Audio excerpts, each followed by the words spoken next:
Hi, welcome. This is Massimo Curatella, and this is CREAZEE podcast episode. And I am delighted to have with me today my good friend David Orban, who is responsible for this thing to start because I have a sort of you know hiccup, a bottleneck, and he said, "Just why don't you start? Just do it." And I did it, and I'm immensely happy. So, David, hi, welcome. Thank you very much for having me. I'm looking forward to our conversation today. Would you be so kind to introduce yourself for our audience so they can learn more about you if they don't already know you? Well, my name is David Orban, and I am an entrepreneur, an investor. My background is in physics originally, even if I don't have any degree or license.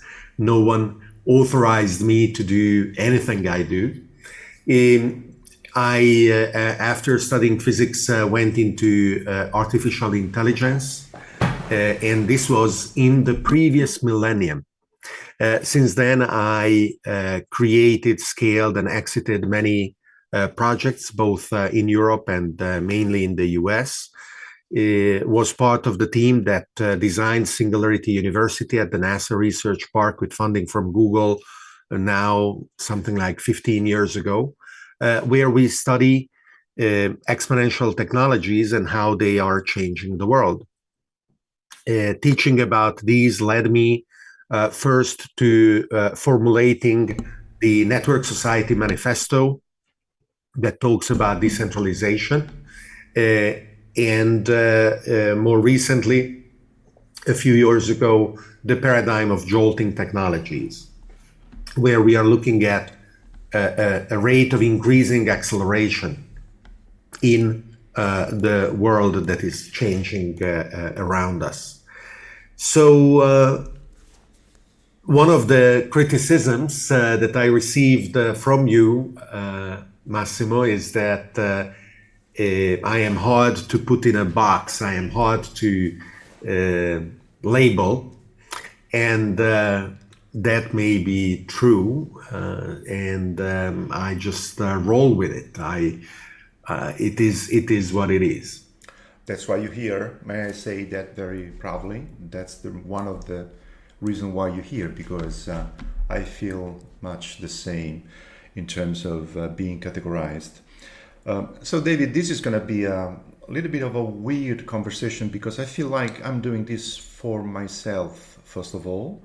And so I'm thankful for you to spend some time with me, as we have done a lot of times in the past, during the last 8 or 9 years.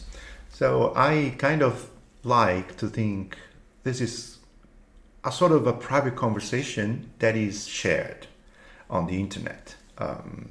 So I'm not looking to be, the brilliant host by keeping television times. I really don't care about that. I care about the ideas we are going to share. So please be patient if you're not finding the kind of the level of environment you are used to when you are joining international speaking gigs or things like that. And I know that you like this kind of environment.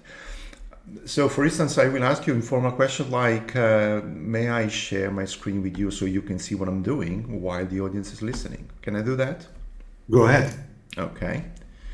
So I want to show you and ask you some question about this way of working I'm trying to focus on. And of course now the face disappears, but this is fine. We can see, I can see.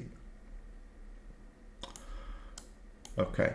So I was showing to the audience some of your websites, and maybe this might be a naive question, but is it easy or difficult for you to introduce yourself when you have such a multifaceted personality and experience? I just pick whatever I want to highlight in any moment, and I don't mind that all the various aspects and all the various activities are not simultaneously illustrated.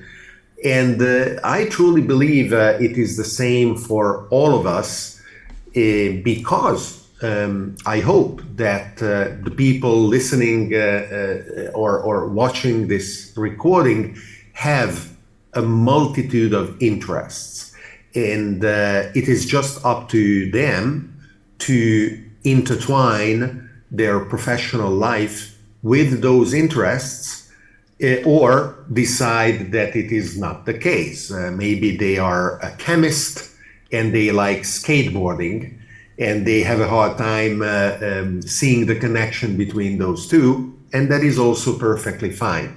But recognizing that all of us are jewels of many shiny facets is I think, necessary, and accepting that we don't always have the time to be known for all of our facets, or to learn about someone at such a depth and see them in their totality. It would be a wonderful privilege to be able to do so, but it is very rare. David, what makes you special is the fact that you present yourself as many different things that usually is not seen as something positive. And I felt really connected to your way of being because I have the same kind of problem or, gift, whatever it is.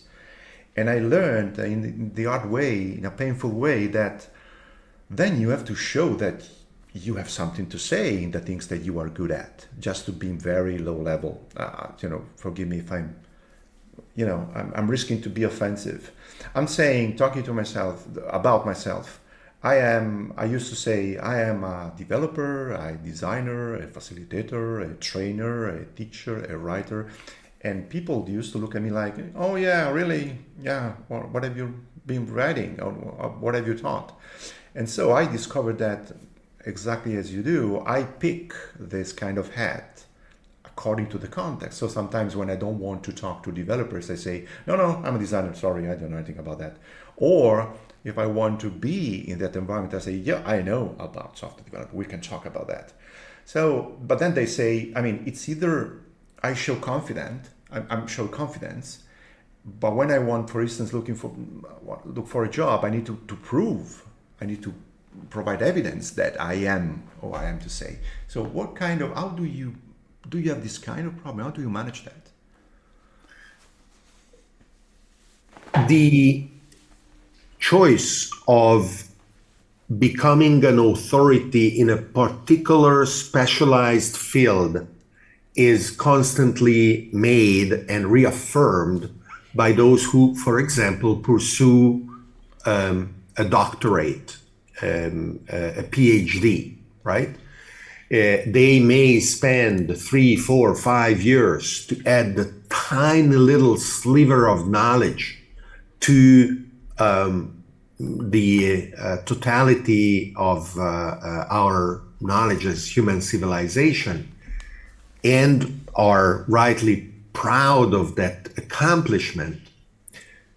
And also that kind of specialization leads to a certain degree of isolation and a certain difficulty in communicating across different specializations. Whether it is something like the particular scientific notation that everyone, for example, here will recognize if we are talking about chemical elements or mathematics or biology. These are 3 different sciences that not only use different terminology, but they make it hard to communicate by also using different kinds of notations and so on. I am subscribing to the notion of Richard Saul Wurman, the founder of TED, that calls himself a toppler of silos. He wants to facilitate cross-fertilization of ideas. And I described that as being complementary, if not even in opposition of the first approach that I described. The first goes very, very deep, ignoring what is on the sides of that particular path. The second, what Richard is using instead, is a search that is breadth first rather than depth first. So it goes across various disciplines, various areas of specialization. And he really, really enjoys that in the conferences that he created, not only TED, but many others, the books that he wrote. And I don't think that he ever needed or really was thirsty of the affirmation and the confirmation coming from others. Now, this is an attitude that can be seen as arrogant, and maybe that is not an undeserved label. I think that for a lot of people, it would be better if they were more immodest, if they were less modest, if they asked themselves, what stops me from trying? Why shouldn't I try? Too often the question is either not asked, or the answer comes very fast. Oh, I'm not up to it. Oh, who told me that I have the permission to try, right? So a lot of people would gain if they attempted more things, if they were more courageous, if they were more proud of their attempts and their failures necessarily. However, this kind of approach should be, and I am striving to temper it by being humble.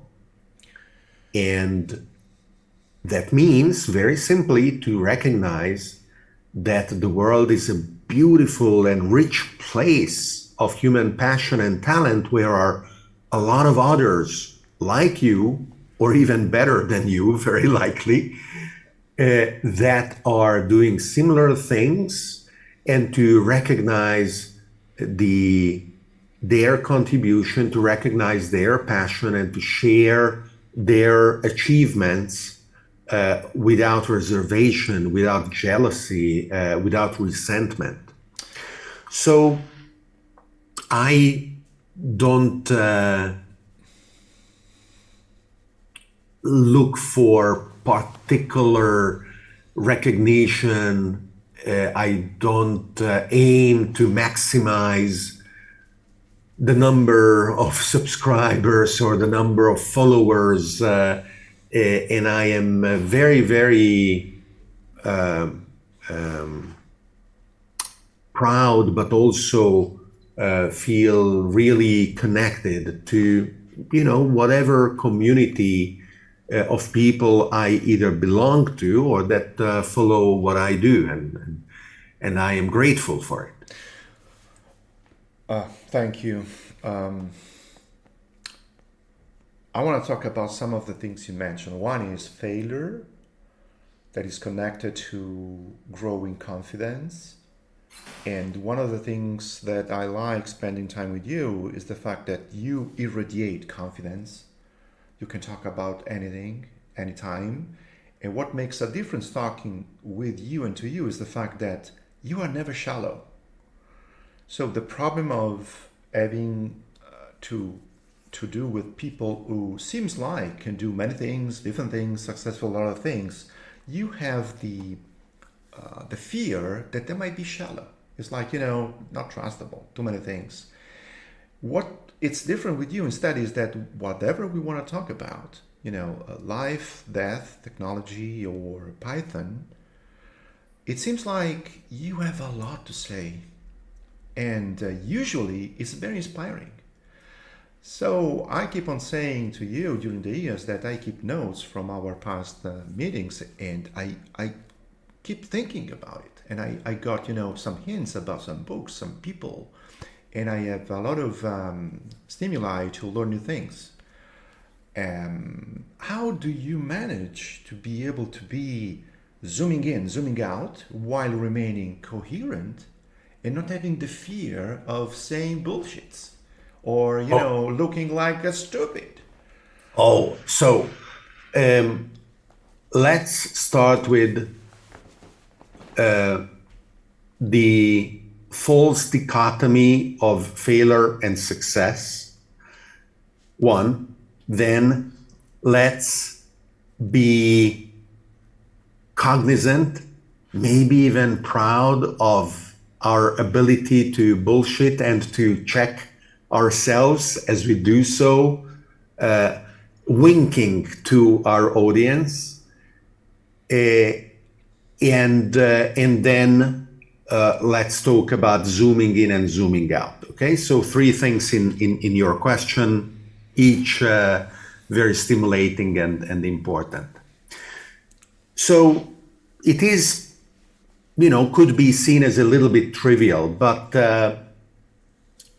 I enjoy the experience of living and often talk about the privilege of just being in the moment where, in the blink of an eye, literally atoms that were born during the Big Bang, with others that were born from supernovae, even more, not more, but even still others that were born in rarer cosmic phenomena like merging of neutron stars, produced something that over the course of billions of years happened to be you.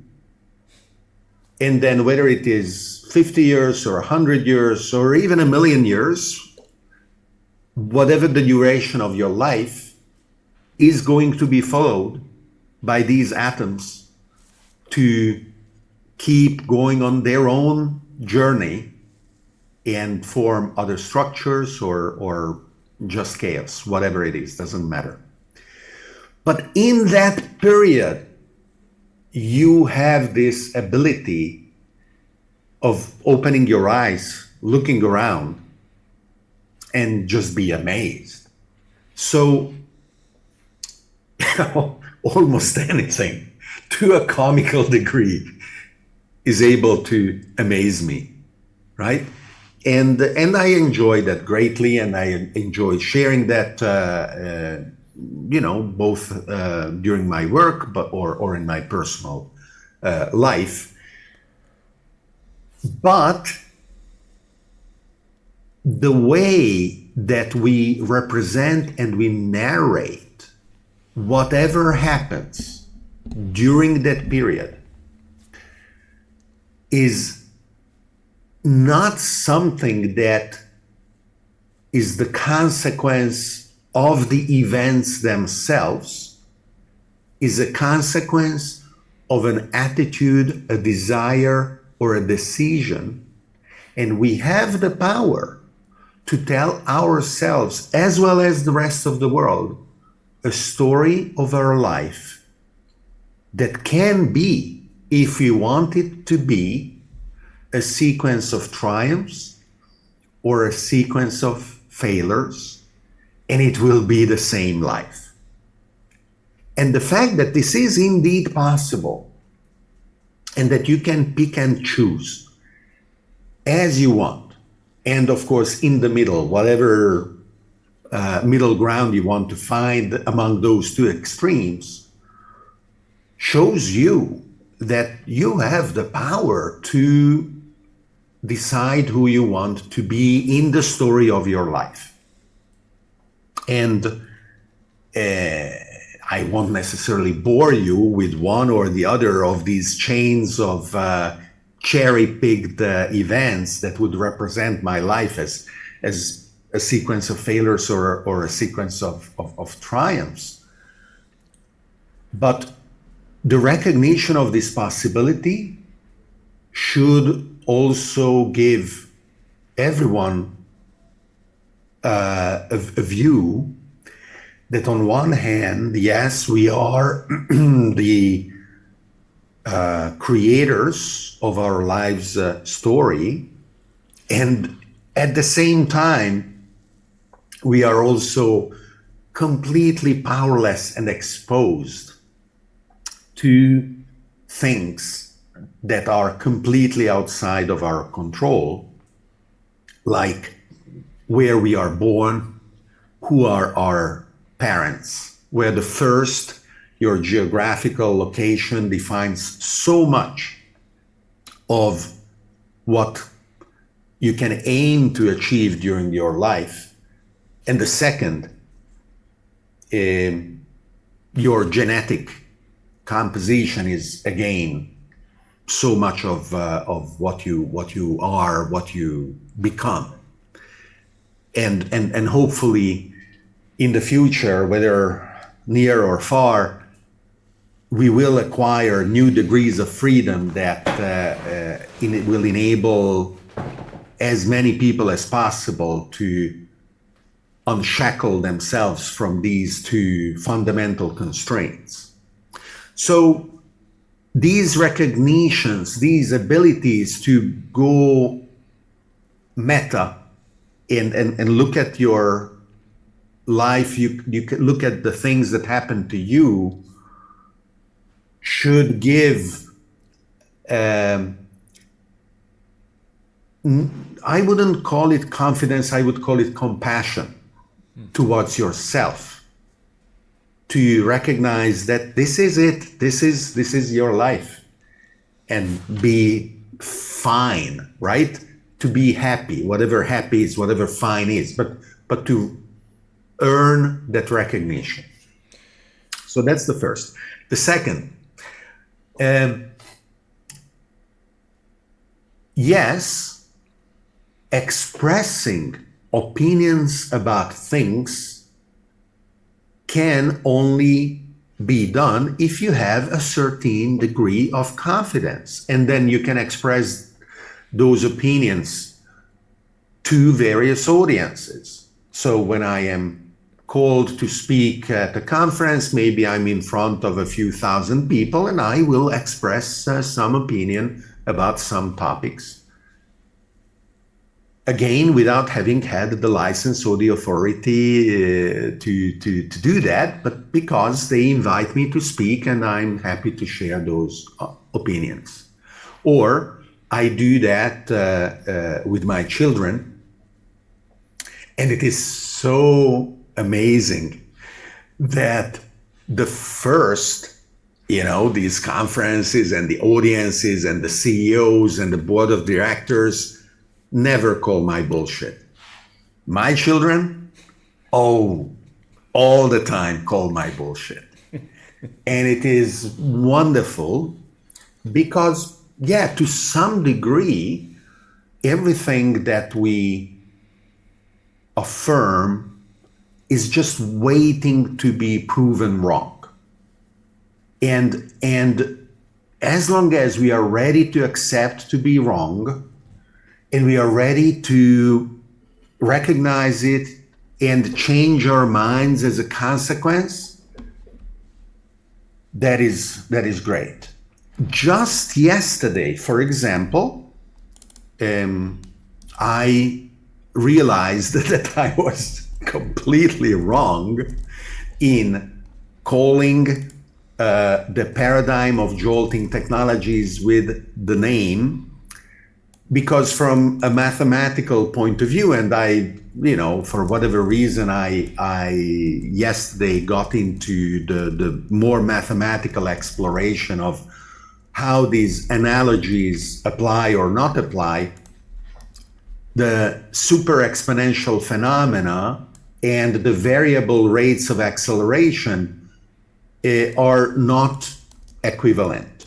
They are from a mathematical point of view, two very different things. So I am not going to get into too much detail, but now, literally, as we record this, maybe in an hour or 2 hours, I will start tweeting about my mistake and the fact that I may or may not change the name of this paradigm.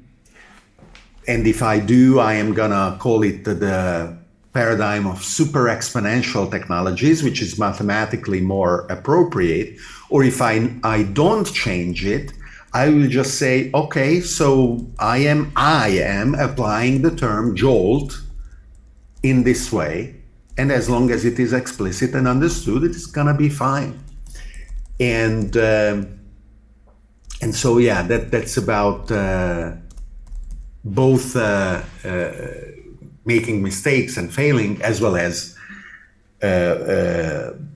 bullshitting and then recognizing its own bullshit and correcting it if possible, but involving, breaking the fourth wall and letting the audience be active in participating in the creation of whatever line of thought. And then the third and the last thing that you asked, can you remind me what it was? I don't remember. How do you go developing the confidence? Oh, yes, zooming in and zooming out. Yeah. That's right. So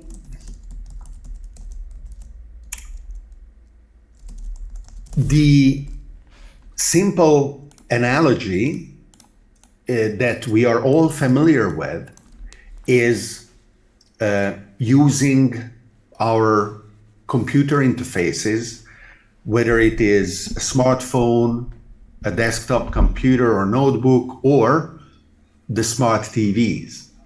And maybe I will take the example of the smart TV because I am now in the process of teaching my mother how she can turn on her TV and use the remote to pick whether she's watching traditional broadcast or cable, or she's picking one of the streaming apps, and then going in the streaming apps, she will explore, for example, a series and how in each of the streaming apps she can select for subtitles and captions to be on, and hopefully the app will remember that choice.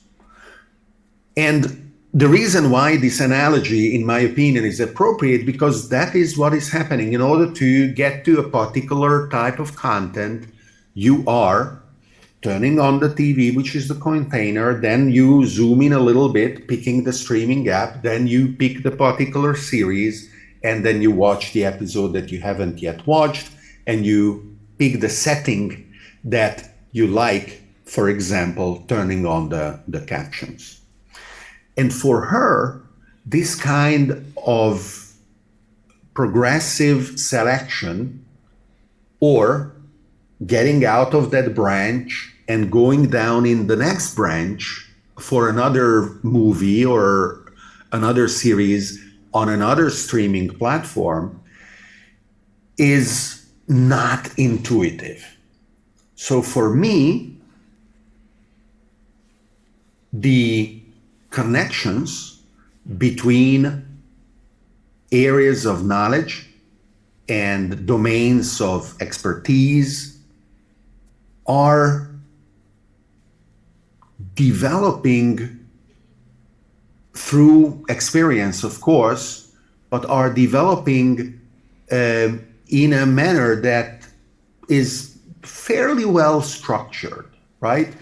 When I talk about different technologies and how they can be applied, whether it is artificial intelligence or blockchain or organizational learning or governance, these are all independent but also interconnected, right? And I explore them, I try to absorb them, always looking at the context in which they belong.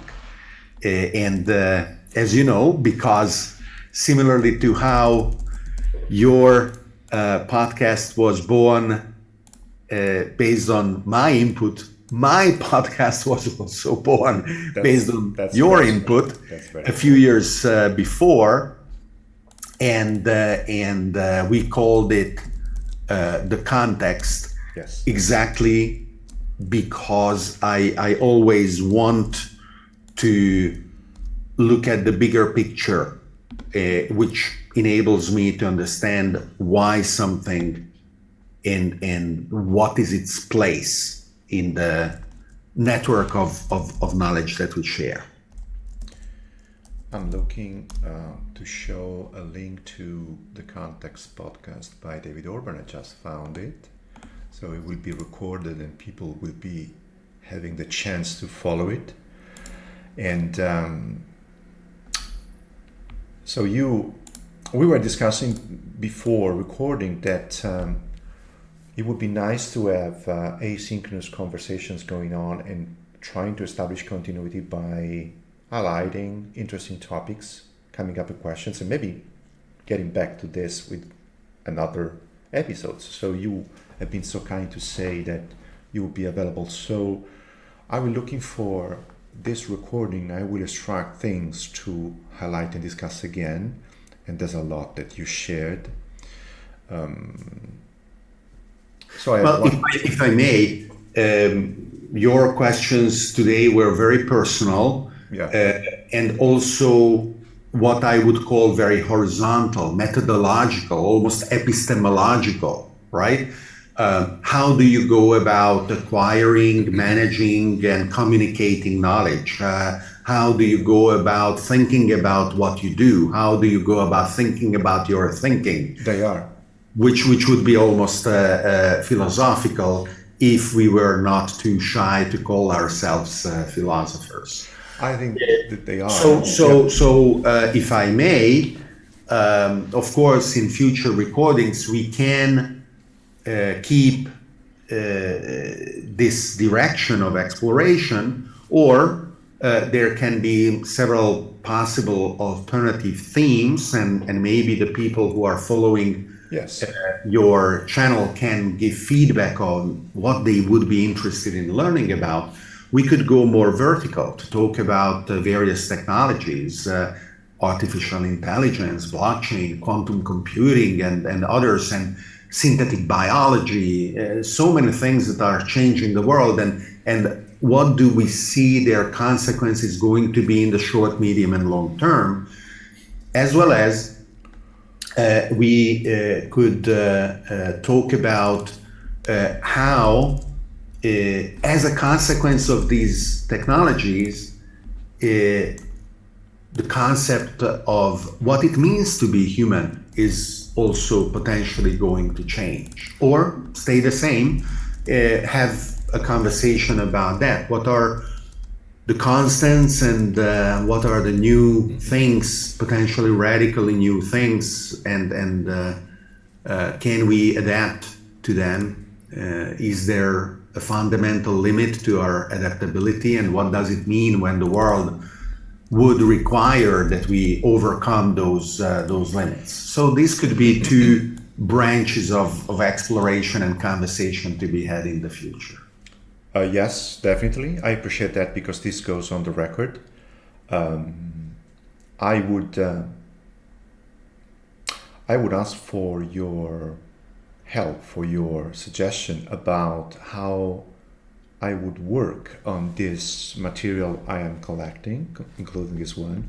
If you look at my screen, I'm going to show you an example of how I am unpacking the transcription from another recording, and basically I'm doing the researcher way. I'm trying to understand what each person is saying, I summarize and I highlight the topic, and then I come up with questions that might be interesting for me to further develop.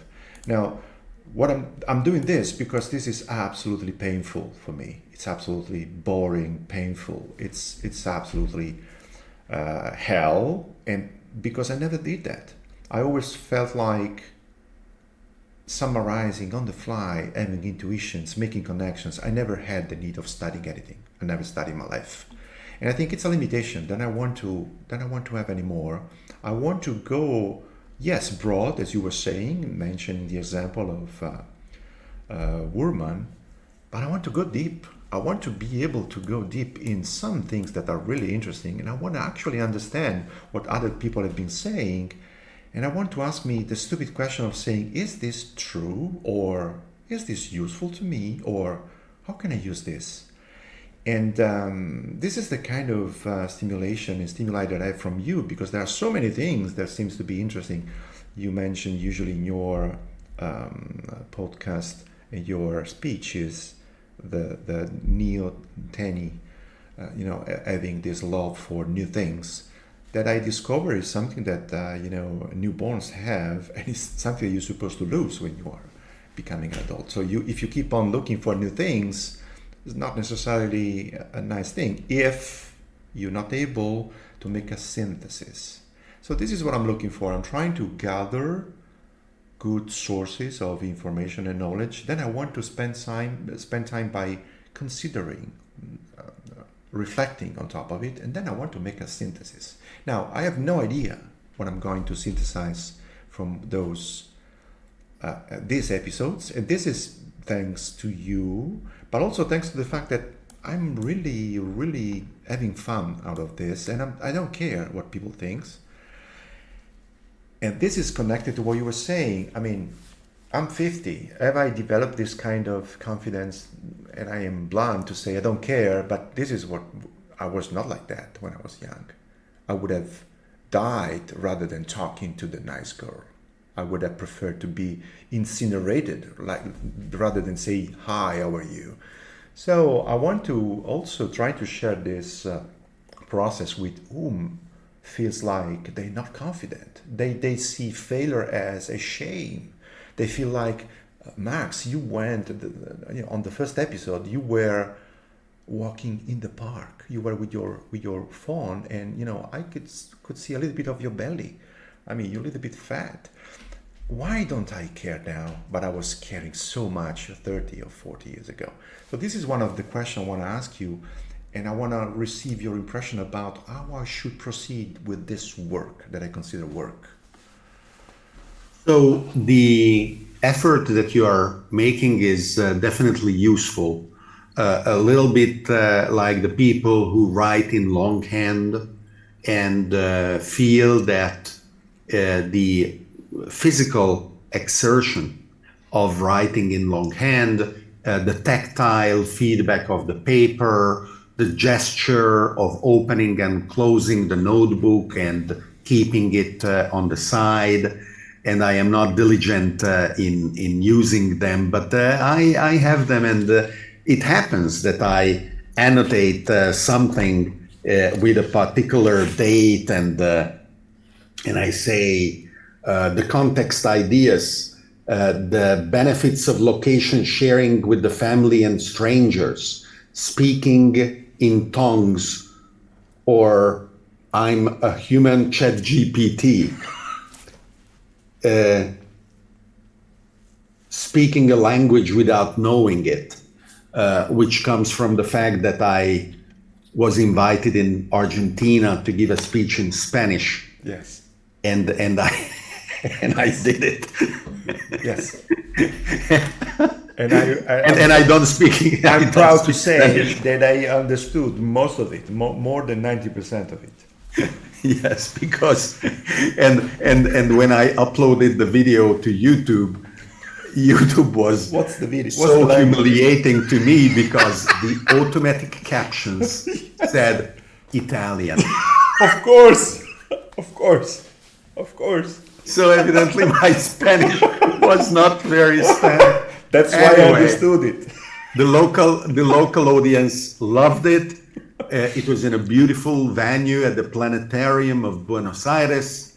They came to me, and without, without them having to do it, just spontaneously, they said it was the best talk of the conference, and I was delighted and honored, and also had a lot of fun. Anyway, back to your method, and back to the fact that it is hard. Yeah, and I don't run. You do run. I don't run. But the people who run realize that the effort and the sweating and the fact that it is hard is the substance. It is not, oh, I have to be there. And since I have to be there in 20 minutes, I've got to run, because if I walk, it's going to take 40 minutes. The point is not to be there. The point is running, right? So in your case, whatever the method, the point is the effort. That is why you are learning so much from those notes and from these podcasts. Yes. Yeah, I am developing a method of my own. But in terms of your last point, why are you more confident now and less shy than you were? To some extent, I recognize that, not in terms of the shyness, because I did go up to the nice girl, and I was 16 and she was 18, and I ended up marrying her as well, and I'm still, as of this morning, married to her.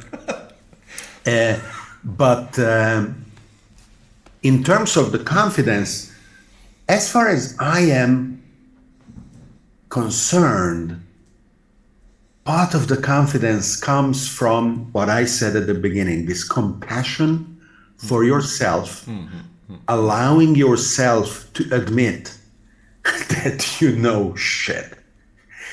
Not that your life experience and the knowledge you accumulated are not beautiful and wonderful and valuable, but in proportion to the things, right?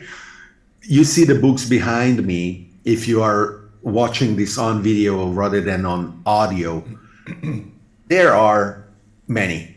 And I'm not going to tear the camera off the holder, because it would be a mess. But the books go all around 360 degrees. And I love them, I smell them, I read them. But they also represent a physical embodiment of the disproportion between all the beautiful things are out there and what you can experience and what you can know. So I have a daily reminder of keeping humble, of recognizing that it is okay to not know, regardless of how much to know. It is natural to not know. And that is what gives me this kind of relaxedness about the limitations of whatever I share with you in this case, and your audience, or with anyone else. That's, again, why I like you so much. I don't know if I can say that. It won't be censored. Now, to reestablish a little bit of balance between, being too much aligned and friends, since I love the fact that you have radical ideas and you love discussing with critical versus your ideas, I want to introduce some of the concepts that you have been sharing with me and teaching me about during the years. For instance, from Bitcoin to conquering the universe with technology. And I have one question that might be unfair, maybe nasty, but that's why I'm posing this question to you, because it's you. And I'm sharing my screen now. I'm showing my visual notes. And I'm going back to what you said about iterative thinking and revising your mistakes. While I was writing this, you said, in the next hour, I will revise what I said and I will say that I was wrong. So basically, we were so aligned, I didn't have to ask you, do you revise your mistakes? You said, of course, I do that. This is a topic I want to discuss in the future. That is, you said failure and success is the same thing. This is not a dichotomy. We need to unpack this because it's connected to confidence, it's connected to why don't you try, just do it, and things like that. And I really love that concept. Now, there's a little bit of a controversy about the fact that you share a lot of your ideas. What if somebody took your ideas for good and want to follow you on that specific thing, which is maybe radical, important, world-changing, and then you say, you know what, I was wrong? Okay, so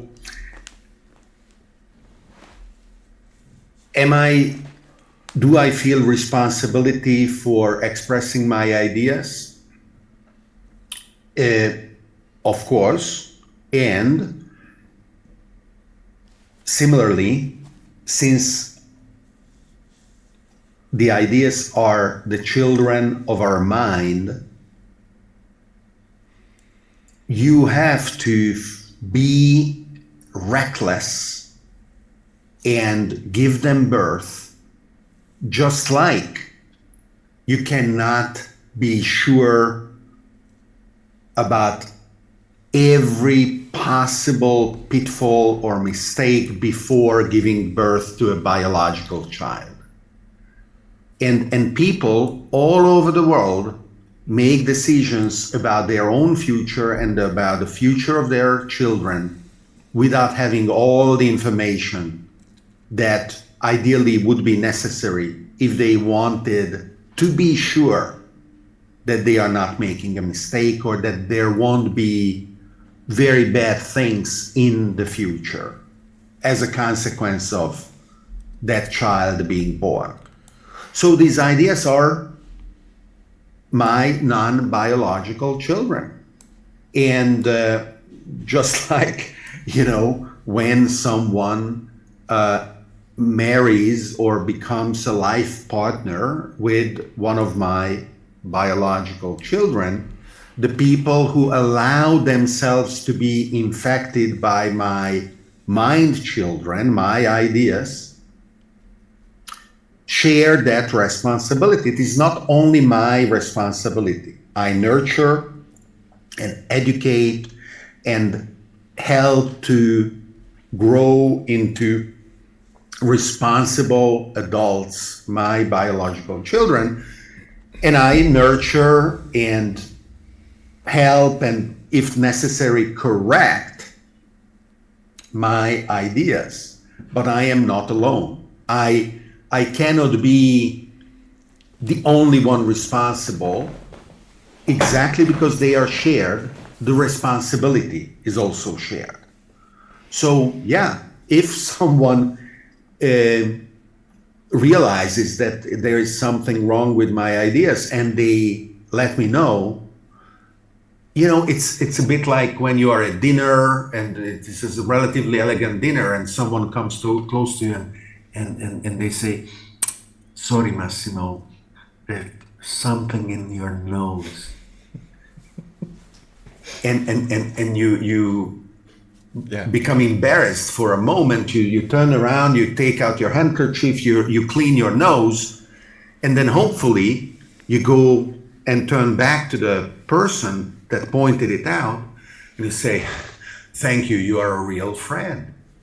Because rather than letting you be there in your dinner with your dirty nose and everyone just shutting up about it, they pointed it out and allowed you to clean your nose.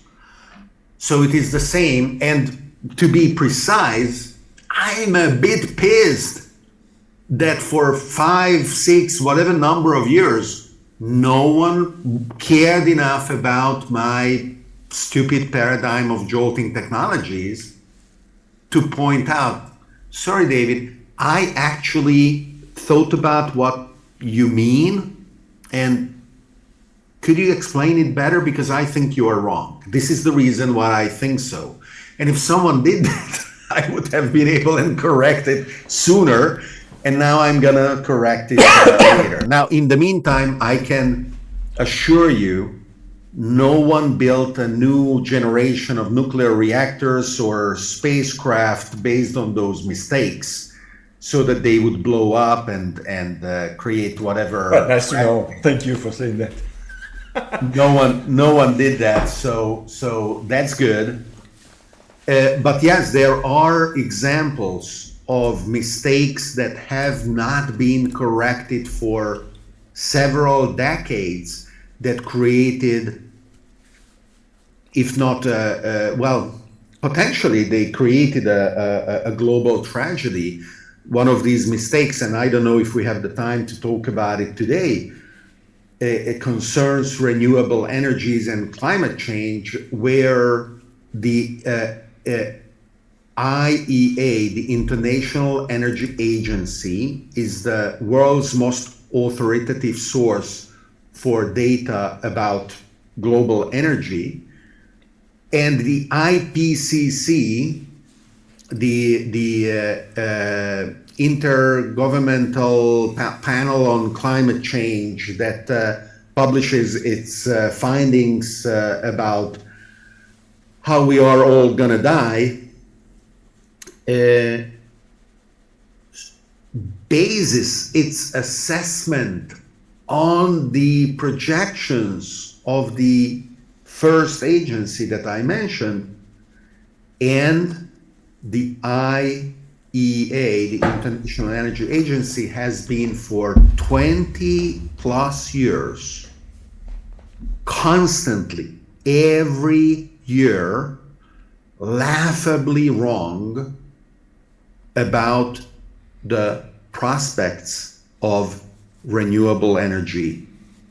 And they were, as a consequence, influencing, misallocating, misguiding trillions of dollars that could have been invested in the direction of clean energy and renewable and sustainable economic development.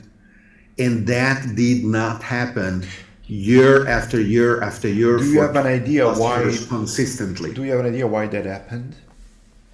So there are two simple explanations, and I'm not sure which one to pick. Both are extremely depressing. The first is incompetence, and the second is malice. Incompetence to an astonishing degree, where they would be able and see, for example, the mistake is very, very simple and very clear. Every year they would publish their projections for the expected investment in energy production capacity in the world, broken down between various sources. And so, for example, they would say the capacity for solar generation will increase in the world of a given amount. And this amount of the increase of solar generation capacity in the world is going to stay constant from next year onwards forever. They make projections for up to the end of the century, and whatever the amount in 2020 would be, they would say, okay, in 2021 is going to be the same, in 2022 is going to be the same, in 2050 is going to be the same, forever. And this report would come out in 2019 for the next year and the years forward. Then in 2020, they would say, oh, we thought that the additional generation capacity would be of a given amount. Oh, turns out that it is double that amount. So we were wrong. And as a consequence, now we expect that this double amount is going to stay constant. So in 2021 is going to be the same, in 2022 is going to be the same, and in 2050 is going to do the same. And this is the 2020 report. Then in 2021, they would say, oh, we thought that in the previous year, the additional capacity would be of a given amount, double 2019. It turns out it was more, again doubling or increasing of a whatever percentage, doesn't matter what percentage. We were wrong, and so we now expect that in 2022, in 2023, in 2024, and 2050, and 2100, that new amount is going to stay constant. And they did this for 20 years. And they are still doing it, right? So you can be incompetent, but it is really hard to be incompetent to that extreme degree that you look at your own data, you correct it, and then you don't change your methodology in order to go back the next year, recognize the same mistake, and then again and again and again and again and again and again and again, 20 years. It is really astonishing. And since they are the official source, they define how sovereign funds, government programs, policies, legislation operate on national, continental, and planetary level. And then comes the IPCC that says we are doomed because renewables will never be able to catch up. We will never be able to correct the mistakes of the past. The only thing that we can do now is to prepare for climate adaptation. And then comes the European Union that just a couple of weeks ago, as of this recording, organized a suicidal conference trying to persuade at the highest level the continent that is among the richest, if not the richest of the world, of more than 500 million people, that the only option is what they call degrowth, is to become poorer, is to give up your dreams, is to be less ambitious, is to have fewer children, is to have fewer choices, is to,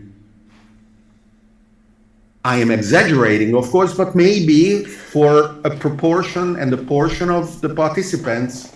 Why don't you agree with that? If there were no humans on the European continent, that would be the ideal outcome. Would you please zero population? Be so kind to explain to me, like I'm 5, why you don't agree with them to this view and what we should do instead? Well, I don't agree with them because I'm a humanist. I don't want the European continent to be depopulated of humans. I don't want the human experiment to terminate.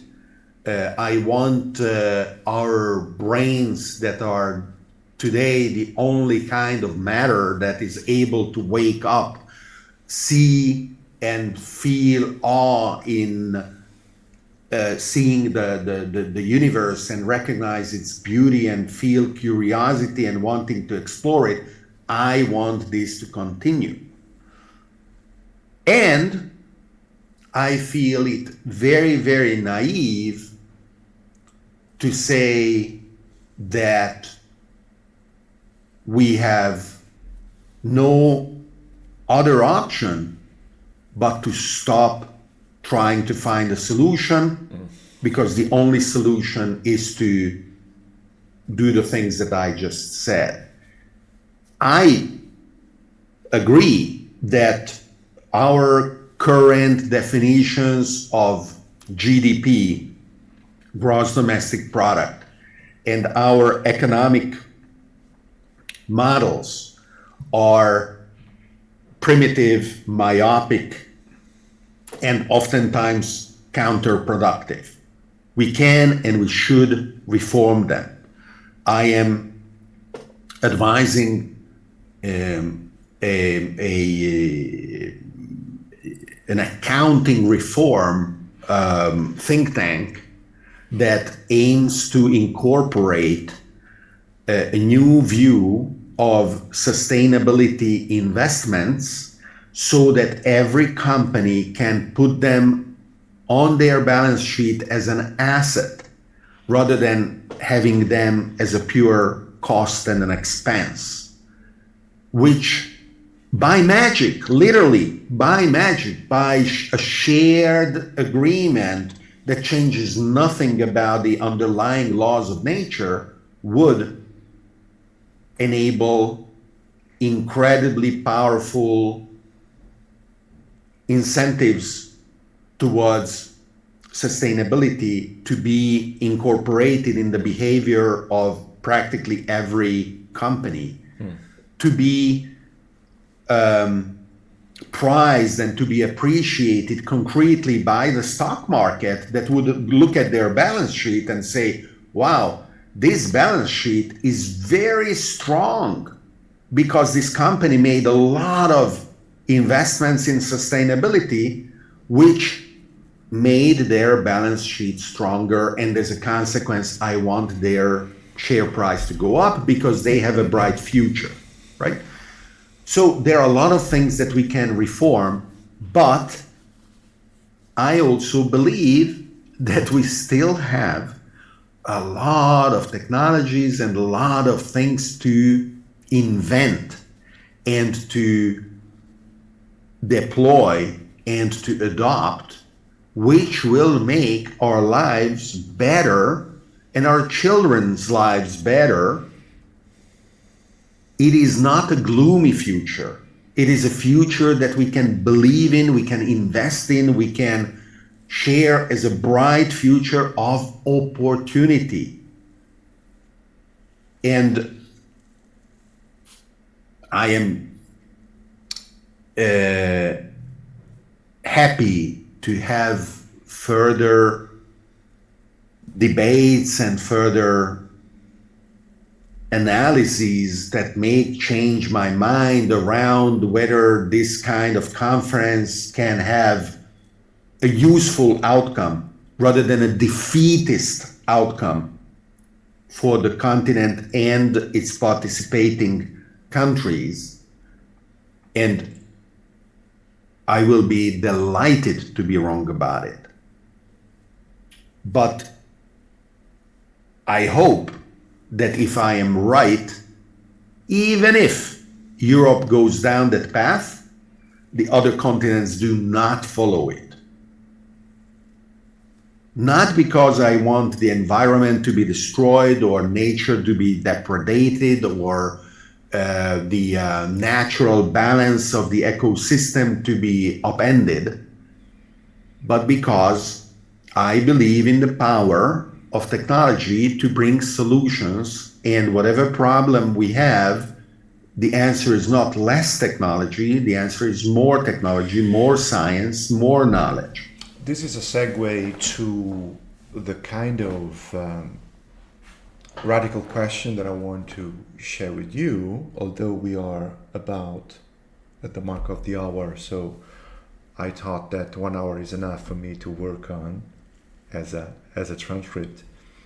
I have some suggestions and some proposals for you. One is to, as you were saying, go into some examples, some technologies, and maybe having a discussion about what it is possible, what is promising, what can be done in alternative to this.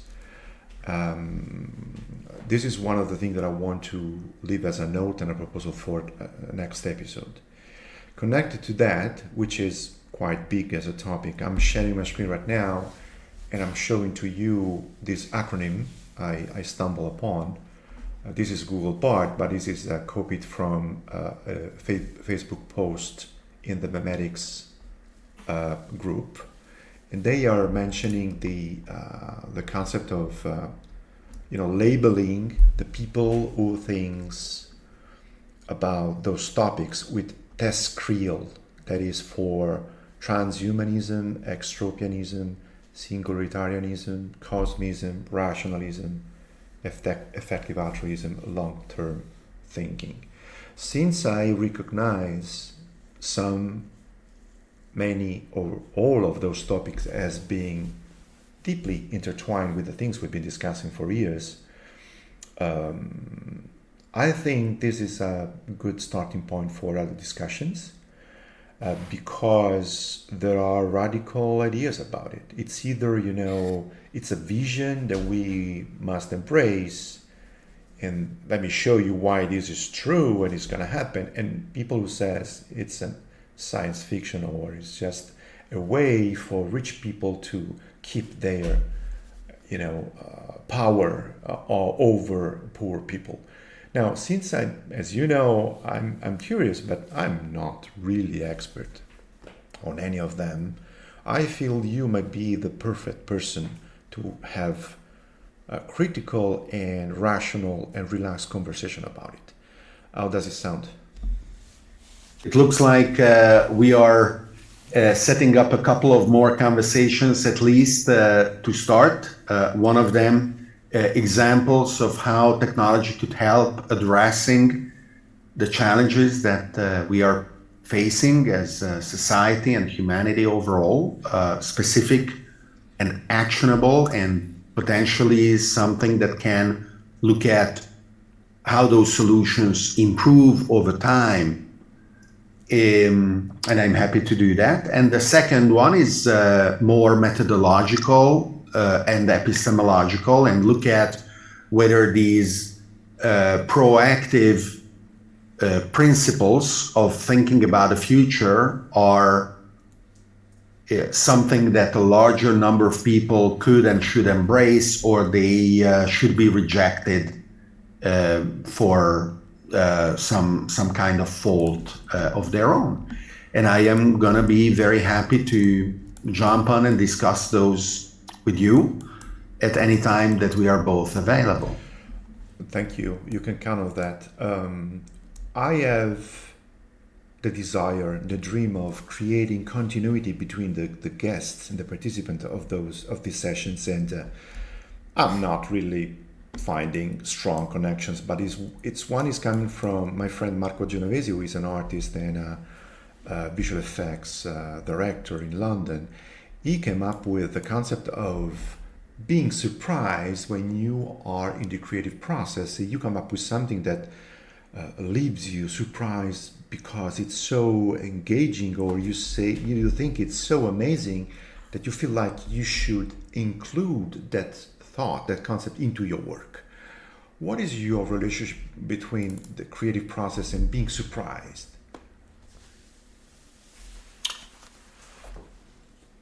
The myth of creativity as a spark of genius, in my opinion, is detrimental, is negative. It should be taken very cautiously and potentially rejected. Yes, there are absolute outliers, people of incredible talent, and they don't need to be told what does it mean to be creative and how they should create. Even if you beat them, they cannot stop creating, and they are really on another level. However, the idea that creativity is a spark of genius tells everyone else that unless they have that spark and they feel that unstoppable need to create, they cannot be creative. And that is profoundly wrong. Exactly the situation and the term you cited before, neoteny, that I myself learned and adopted from my friend, the Japanese entrepreneur and investor Joichi Ito.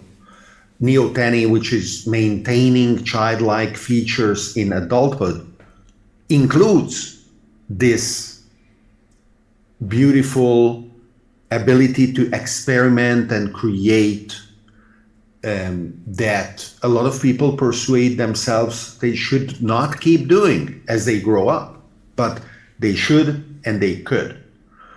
So yes, meeting something that is new, being surprised by something that is new, is the starting point of an exploration that in the child includes the experimentation with the thing that is new, you know, putting it in your mouth and chewing it, or putting one thing on top of the other and see if they fall down or they stay up. Bumping into things, breaking things, taking things apart. And yes, it is something that we should keep doing, and when we should find joy in keep trying. And then, one in 1,000 will succeed.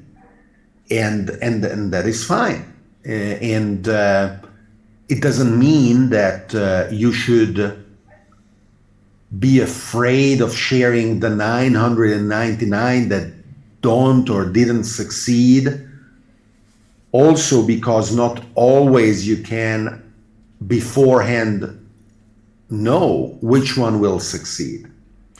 And whether these are startups, whether these are paintings, whether these are compositions and songs, those that are designed in order to succeed are likely to be mediocre. Those that meet the marketplace of ideas and find success, surprising even the creator, are much more likely to be a genuine contribution that is not a copycat, but something novel, something that wasn't heard before, something that can add value to the global conversation. That's nice. I agree fully with your view. And by the way, just to defend people who are not present, Marco shares the same vision. He was talking about the process of iterative thinking and creating and trying. At a certain point, you discover this thing that surprises you. So it's absolutely not tied to being genius or being unique. So that view, I fully agree. Thank you for that. David, one last question, because I want to wrap up this wonderful conversation I'm having with you. Just another personal question, if you don't mind. I always thought you are a busy person, one of the busiest person that I know. Still, you are so accessible. You're always available for a conversation, for a call. And I want to ask you, how do you do that? What is the benefit, the pros and cons of doing it? And what's the difference between you being so accessible while others, it seems like they are not reachable at all? I'm just curious, what do you have to share about this? So I cannot comment on others or how they organize their lives. I am in favor of two things. One, radical delegation. Trust and verify with your coworkers, with the people reporting to you, very clear tasks, not clear that they are formulated in detail, but simple things like what is the objective and by when do we believe we may be able to reach it, and then checking, hey, Is there anything wrong? Can I help with anything? And this can be applied also if you are reporting to someone in order to manage their expectations, to be clear in communicating to them that you are on track or you are behind. So organizationally, this is, I think, important. Trusting the person that you are working with in a team, because if you can't, then either the team is wrong or you are in the wrong team, but it won't last, right? So trust is a first important point. Also, the sooner you are betrayed, the lower the damage. So trusting someone who is not trustworthy is also a better attitude than not navigating until bigger damage is created. And then the second, not recommendation, but the second thing I do, both in professional and a personal life, is only do what you want. Never do what you don't want. Now, important, that doesn't mean that you only do what you like. It is the opposite. It is to like what you do.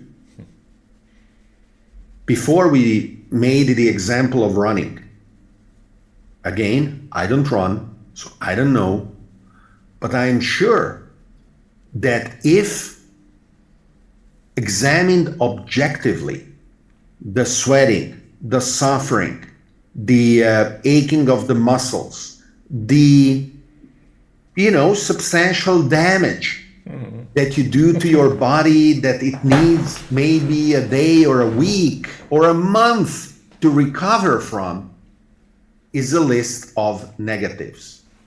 So objectively examined, you shouldn't be running, but you do it. You do it even if this is true and you want to do it and you end up wanting it and you end up liking it, right?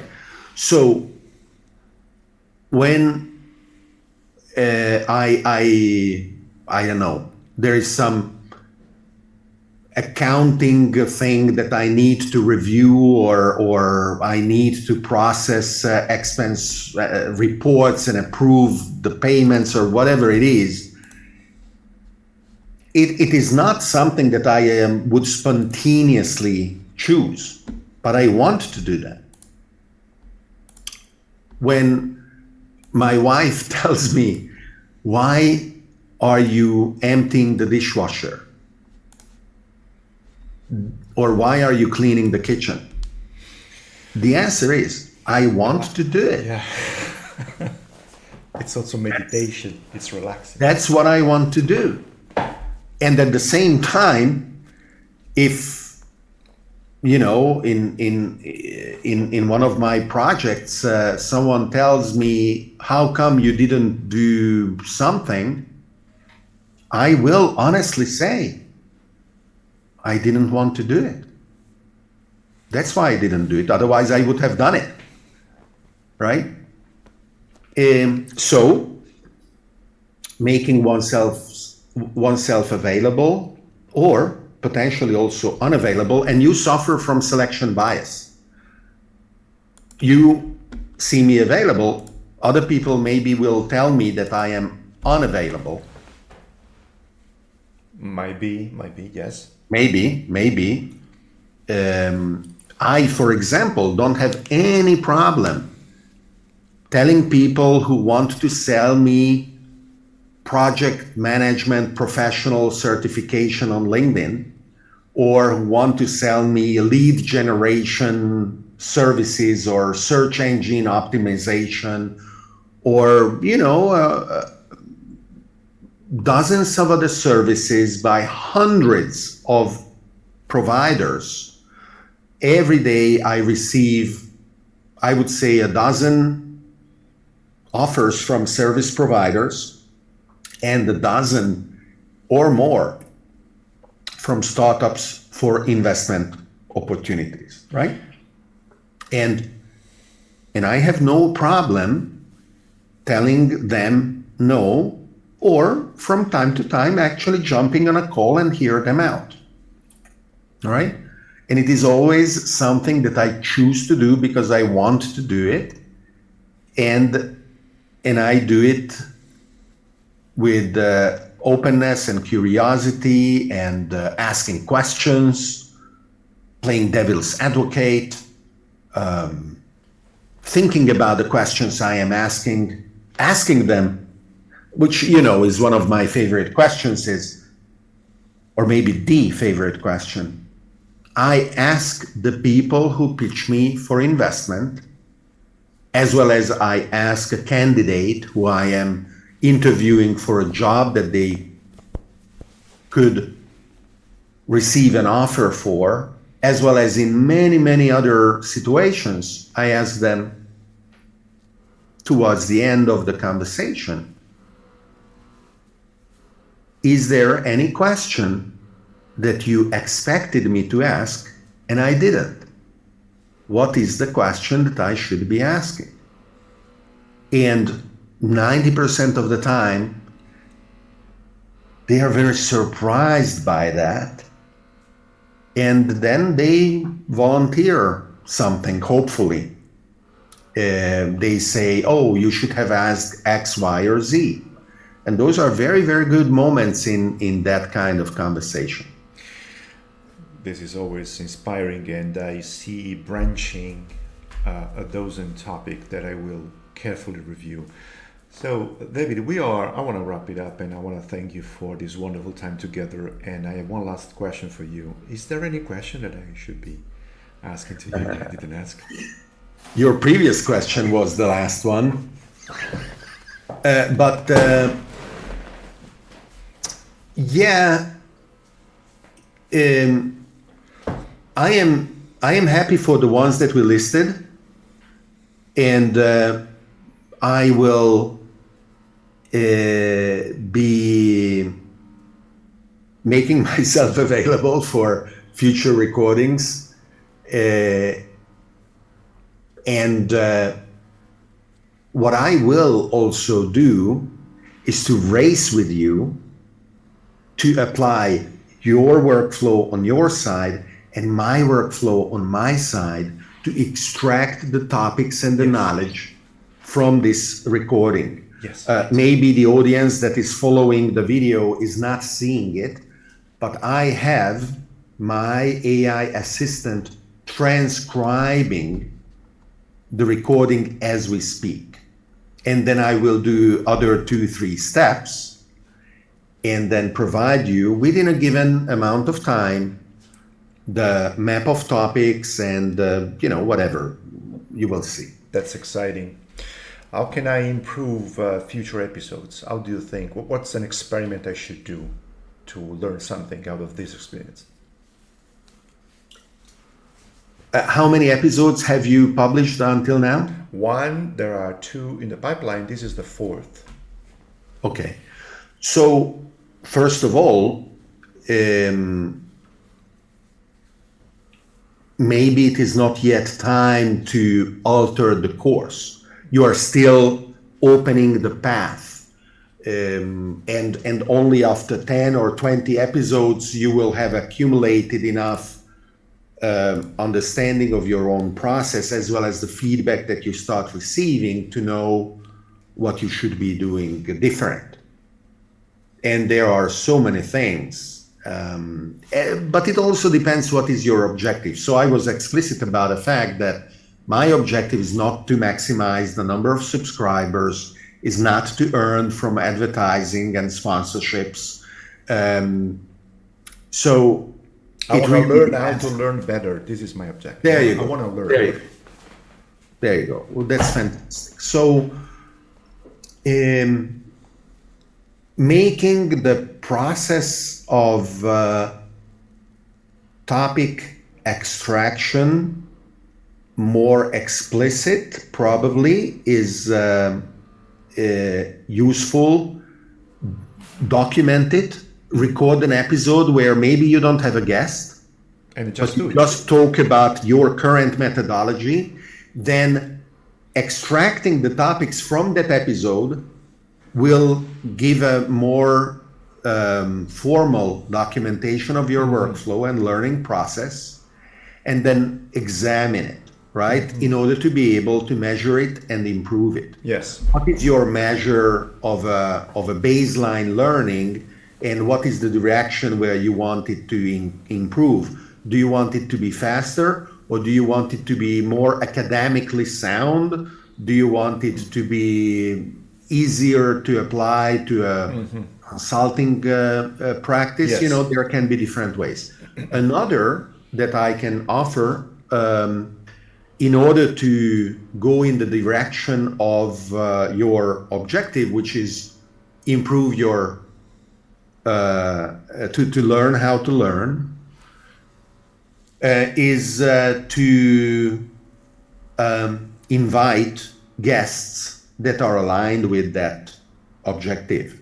And I would encourage you to reach out to potentially anyone in that list. Yes. When you see someone that just published a book Yes. about the topic, they may be happy to join your recording session because they want to promote their book. So their interest and your interest to learn from them and learn how to learn better are well aligned. The only thing that you have to tell them is that the episode may have a little bit of delay. Yes. Now, if the delay of a week, that's fine. If the delay is 2 months, then their purpose of promoting the book when it is published is Nice point. Yes. not Excellent achieved, point. right? So you have to be able to publish the episodes relatively rapidly, not immediately, but relatively rapidly. Good point. How do you feel